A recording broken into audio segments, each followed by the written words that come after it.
इस साल सावन महीने की शुरुआत पहले सोमवारी से हुई है, जिससे इस महीने में 5 सोमवारी पड़ेंगी। ये बड़ा ही शुभ संयोग है और शिव भक्तों में जबरदस्त उत्साह देखा जा रहा है। सावन की पहली सोमवारी को लेकर बिहार शरीफ के बाबा नीलकंठेश्वर और जंगलिया बाबा मंदिर में सुबह से ही शिव भक्तों की भीड़ उमड़ी। सभी शिवालयों में रंगरोगन और साफ सफाई का काम पूरा कर लिया गया है। मंदिरों का श्रृंगार भी किया गया है। जंगलिया बाबा मंदिर की खासियत है कि इस मंदिर का दरवाजा उत्तर दिशा की ओर है, क्योंकि भगवान शिव उत्तर दिशा के मालिक हैं और कैलाश भी उत्तर दिशा में स्थित है। सावन के महीने में सोमवार को भगवान शिव का जलाभिषेक करने से सभी मनोकामनाएं पूर्ण होती हैं और असाध्य रोगों का। जंगलिया बाबा का बहुत प्राचीन मंदिर है। यहाँ सावन मास में हर साल की भांति इस साल भी बहुत सारे श्रद्धालुगण जो है बेलपत्र चढ़ा रहे हैं। हम लोग पंडित जी महामृत्युंजय मंत्र का जाप करते हैं इस साल में, ताकि सभी लोगों सुखी से रह सके, निरोग रह सके। और भगवान जंगलिया बाबा जो है बहुत सब पर कृपा करते हैं। यह बहुत यशस्वी मंदिर है। किस प्रकार का भीड़ देख रहे हैं श्रद्धालुओं का? भीड़ तो अभी बहुत सारा भीड़ लगा हुआ है। अभी भी आपके सामने देखिए बहुत सारे महिला लोग हैं और बहुत सारे चले गए हैं। बहुत सारे पूजा करके चले गए सुबह सुबह। आज का दिन बहुत अच्छा रहा कि आज का सोमवार के दिन भगवान का ही दिन है और भगवान के दिन के साथ ही श्रावण मास की पुण्यतिथि जो है वह प्रारंभ हो गई है। क्या नाम रखते हैं? मेरा गोविंदा पांडे नाम है। श्री कौशलेंद्र कुमार जी।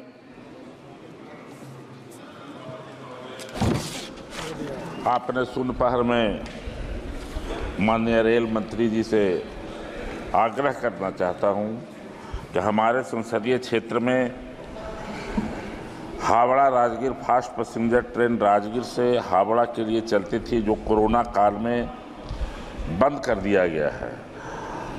इस फास्ट पैसेंजर ट्रेन में बड़ी संख्या में लोग बौद्धिस्ट और जैन धर्मी अनुयायी तीर्थ यात्रा के लिए सैलानी आना जाना नालंदा करते थे। मेरे संसदीय क्षेत्र नालंदा, इसके आसपास की बड़ी संख्या श्रद्धालु ट्रेन से देवघर भी जाते थे। और बाबा भोले का आज से ही सावन मेला शुरू हुआ है। मैं माननीय मंत्री जी से आग्रह करना चाहता हूँ कि ट्रेन संख्या 53 043 जो राजगीर से कोलकाता के लिए चलती थी, इसको शुरू किया जाए। दूसरा है श्रमजीवी एक्सप्रेस का ठहराव कोविड के समय में सिलाव स्टेशन और बाबापुरी दोनों जगह बंद कर दिया गया था। जो कोविड के समय में बंद हुआ था उसको भी चालू कर दिया जाए, जिससे वहाँ पर स्थानीय लोगों को आवागमन में सुविधा हो सके। कई उसी तरीके से मेमो ट्रेन दानापुर से तिलैया कोरोना काल से पहले सभी होल्टों पर रुकती थी और अभी उसको बंद रखा गया है। महोदय, आपसे निवेदन है माननीय रेल मंत्री जी से कि इसको भी चालू कर दिया जाए कि कोरोना के समय में जितने भी बंद पड़ी ट्रेनें हैं उसको अगर चालू कर देते हैं तो निश्चित रूप से हमारे संसदीय क्षेत्र के लोगों को काफ़ी खुशहाली होगी। और हम लोग चुनाव में यह वादा करके यहाँ हैं कि इन कामों को हम लोग नीतीश कुमार के नेतृत्व में वहाँ जो काम हो रहा है और देश के प्रधानमंत्री आदरणीय नरेंद्र मोदी के नेतृत्व में जो यहाँ काम हो रहा है, निश्चित रूप से आपके बीच में हम लोग इन कामों को करा कर आए हैं। इसलिए आपसे निवेदन है कि माननीय मंत्री जी इस कार्य को करें। नालंदा जिला के गिरियक प्रखंड के सामुदायिक स्वास्थ्य केंद्र के सभी एनएचएम स्वास्थ्य कर्मियों ने कार्य का बहिष्कार किया।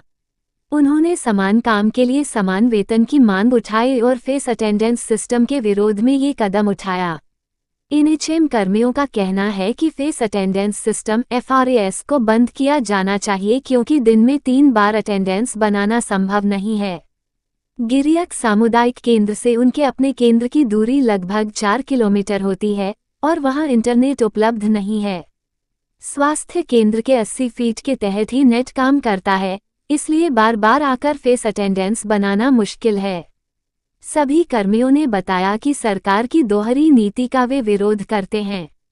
एक सब सेंटर पर परमानेंट ANM के लिए कोई पाबंदी नहीं है, लेकिन ANM, R और CHO के लिए 3 समय ऑनलाइन अटेंडेंस का आदेश है।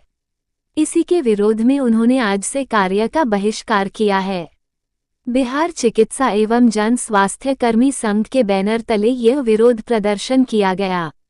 गिरियक सामुदायिक स्वास्थ्य केंद्र में एएनएम की संख्या 17, सीएचओ की संख्या 6, बीएमडब्ल्यू की संख्या 1 और जीएनएम की संख्या 1 है। एनएचएम कर्मियों ने समान काम के लिए समान वेतन और एचडब्ल्यूसी पर मूलभूत सुविधाओं की मांग की है। मेरा सेंटर पहलौआ हुआ, जाके पहलौआ से कितना दूरी महतपुरा गांव है। रोड में बहुत सारा पियाक भी मिलता है। अच्छा, हम 9 बजे माने कि निकलेंगे सेंटर से, वहाँ कैसे पहुँच पाएंगे कि हम वहाँ फेस अटेंडेंस करेंगे। इस 5 बजे तक 3 बार करना है, एक बार करना है तो असंभव है, क्योंकि उधर गाड़ी भी नहीं चलता है, कोई गाड़ी का भी सुविधा नहीं।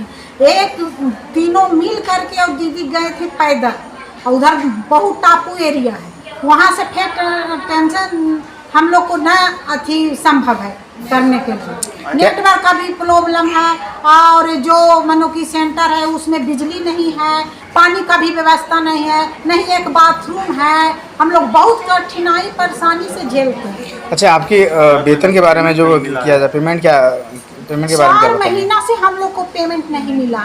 एक तो बहुत कम ही राशि है जो है। क्या कितना मिलता है? 13,000। आप क्या चाहते हैं? हम लोग को बढ़ाया जाए, समान काम के बदले समान वेतन दिया जाए। कितना है आप लोग का मांग? हम लोग को कम से कम 35-40 सब लोग को मिल रहा है। 35-40 हजार रुपया इन लोग को भी मिलना चाहिए। दिया जाए, हम लोग करेंगे। फेट अटेंडेंस के लिए हम लोग राजी हैं, तैयार हैं। मतलब हम लोग को समान काम उतना ही करते हैं, जो भी काम है से सारा काम करते हैं, पर दोहरी नीति सरकार की क्या ऑनलाइन का काम करते हैं, अनमोल का काम करते हैं, ई-संजीवनी करते हैं, IDS भी करते हैं, सारी काम हम लोग करते हैं। फिर टीकाकरण बच्चा को वहाँ पहुँच करके सारा बच्चा को टीका लगाना है, फिर यूबिन पर चढ़ाना है, फिर रजिस्टर में लिखना है, फिर वहाँ से अनमोल पर चढ़ाना। हम लोग को काम ही दिया जाता। और बताइए कि 3 बार हम लोग हाजिरी कैसे बना सकते हैं? हम लोग के साथ बहुत परेशानी। नालंदा जिले में मुखिया की योजनाओं में कटौती और टेंडर प्रक्रिया का विरोध जारी है। बिहार शरीफ के एक निजी सभागार में नालंदा जिला मुखिया संघ की बैठक हुई, जिसमें 19 सूत्री मांगों पर चर्चा की गई। इस बैठक में जिले के तमाम पंचायत के मुखिया और उनके प्रतिनिधियों ने भाग लिया। मुखिया संघ ने सरकार पर गंभीर आरोप लगाते हुए कहा कि सरकार लगातार भेदभाव की नीति अपना रही है। मुखिया संघ के सदस्यों ने सरकार को चेतावनी देते हुए कहा कि अगर उनकी मांगें नहीं मानी गईं, तो आने वाले विधानसभा चुनाव में इसका अंजाम भुगतना पड़ेगा। संघ का कहना है कि सरकार विधायक, सांसद और MLC को वेतन भत्ता देती है, लेकिन मुखियाओं को इससे वंचित रखा गया है।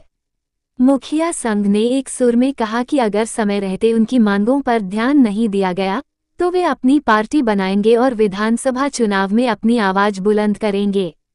संघ ने प्रशांत किशोर की जन स्वराज पार्टी की तरह गरीबों के लिए आवाज उठाने का नालंदा जिला मुखिया संघ की ओर से बैठक बुलाया गया। मैं भी मुखिया प्रतिनिधि के रूप में बैठक में उपस्थित हुआ। सरकार का जो पंचायती राज अधिनियम जो बना है और उसमें छेड़छाड़ कर सरकार मनमानी अपनी मर्जी से रोज नया नया कानून बनाते चले जा रहे हैं। मुखिया के काम को आज टेंडर करने की बात है। इतना ही नहीं, मुखिया का जो हक था उसमें कहीं भी पारदर्शिता नहीं। मुखिया को ऐसे लग रहा है पंचायती राज प्रतिनिधि का कोई ज़रूरत ही नहीं है सरकार को। उसके विरोध में सभी मुखिया जी लोगों ने बैठक किया है। सारे बिंदु पर, आज पेंशन का मामला हो, चाहे प्रखंड में और अन्य आवास का मामला हो, उसमें मनमानी किया जा रहा है पदाधिकारियों द्वारा। इसलिए जो लड़के का पक्ष है वो परवलपुर थाने क्षेत्र से आया था। वहाँ एक गांव है फतेहपुर, वहाँ के रहने वाले हैं, और लड़की का पक्ष इस्लामपुर में है जहाँ पे ये घटना हुई है। गोली चलाने वाले पक्ष किधर की हो रही, इस्लामपुर या परवलपुर को? ये गोली दोनों तरफ से चली, दोनों तरफ से। कितने फायर की सूचना है सर? कितने फायर होने की सूचना है? फायर 3 फायर होने की सूचना है। बिहार थाना क्षेत्र के मोगल कुआं डाकबंगला चौक के पास उस वक्त अफरा तफरी मच गई जब 100 साल पुराना विशालकाय पीपल का वृक्ष का आधा हिस्सा टूटकर बीच सड़क पर गिर गया। गनीमत ये रही कि घटना के वक्त वहां पर भीड़ कम थी, जिससे बड़ा हादसा टल गया। ये घटना बिहार थाना क्षेत्र के मोगल कुआं डाकबंगला चौक की है, जहां 100 साल पुराना पीपल का वृक्ष स्थित है। स्थानीय लोगों ने बताया कि लगातार इस पीपल के वृक्ष में पानी डालने के कारण इसका एक हिस्सा सड़ गया था। इसी वजह से वृक्ष का एक हिस्सा सड़क किनारे लकड़ी की दुकान और सब्जी की दुकान के ऊपर गिर गया। विशालकाय पीपल के पेड़ के ऊपर से 11,000 वोल्ट की बिजली की तार भी गुजर रही थी। पेड़ गिरने से कुछ छोटे दुकानों को मामूली नुकसान हुआ है। स्थानीय लोगों ने बताया कि पेड़ गिरने के कई मिनट बाद भी बिजली सप्लाई जारी रही।